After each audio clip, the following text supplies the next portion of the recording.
Okay, out of class. Today we're talking about softwood cuttings. And so we're here in the greenhouse and we're going to make some softwood cuttings. First of all, I want you to know that a cutting is a clone. It's asexual reproduction.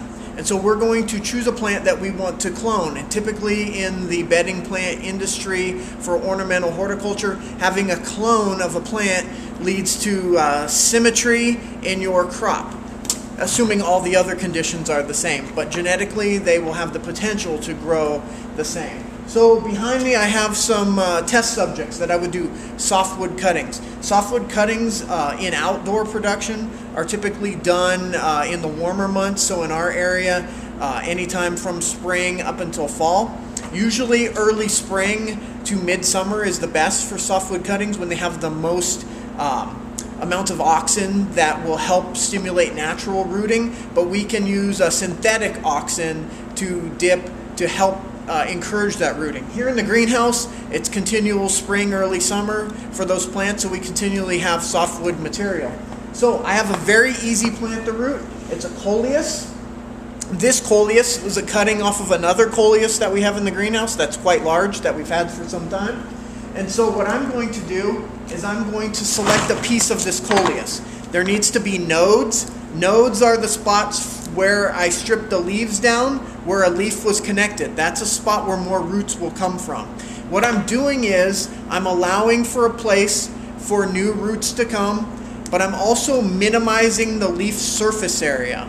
We don't want, it has no roots, so it's not taking up any moisture. We don't want these big, huge leafy leaves transpiring and losing all that moisture. So I might even, in a case like this, fold this up and half the leafy vegetative material. If it's small leaves, don't worry about it, but this is a good size for a Coleus cutting. Bigger would work, smaller would also work, as long as you have nodes for roots to come out and you have apical meristem, which is the growing tip, and then where these leaves are connected, those will sprout out and cause new sprouts. And then your plant will grow from there.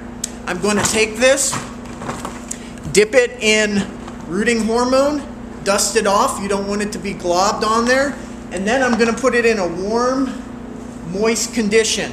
And so, for instance, this perlite makes a good home for good drainage, mist on the foliage, and then underneath here, there's a heat mat, keeping the ambient temperature here in the root zone, hopefully in the 80-degree range.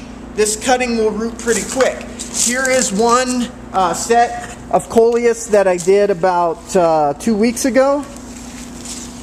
You can see this cutting is thoroughly rooted. You can see the roots coming down, and you can see how from this area where the node is, new sprouts came out, and that's going to be your new plant. I feel this root zone, and it's warmer than the top because this material is sitting on the heat mat.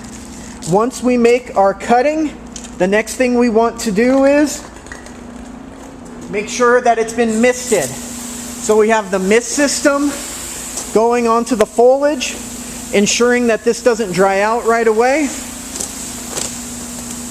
And this system comes on frequently.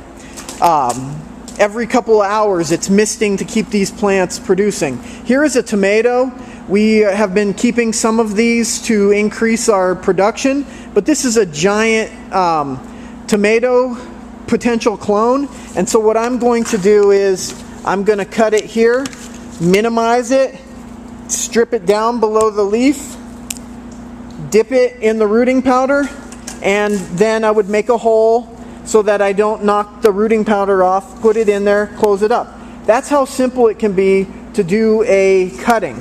Further down, as long as you have a spot for the plant to come out, for instance here at this node, there's a leaf, new sprout coming out, a new terminal bud. You can do this lower stem as well. It doesn't have to be tips, but I have to break one down, cut it off here, roots will come out from there. There's a leaf to give it some photosynthetic properties until this sprout starts coming off. I would cut these flowers off because they're going to do no good for this developing new plant. And you can stick that one as well. Here are some tomatoes that were stuck about 2 weeks ago. I put them in big clumps, but you can see how quick and easy, if you have the conditions right, you can form softwood cuttings pretty fast. One step that I forgot to tell you about is when you have your pruning material, you want to keep it moist and cool, maybe in a refrigerator if you can't process it right away. But also your pruners themselves need to be dipped in a sterilizing solution or sprayed with also a sterilizing solution. In this case, we have some rubbing alcohol that I would clean these pruners with before and after. We don't want to spread disease in the greenhouse, and by bringing plant material in from the outside, that's a good chance to bring outside organisms that could be potentially harmful. So that's softwood cuttings. Enjoy, go crazy. We'll be doing some geraniums and such this semester, and they grow pretty quick.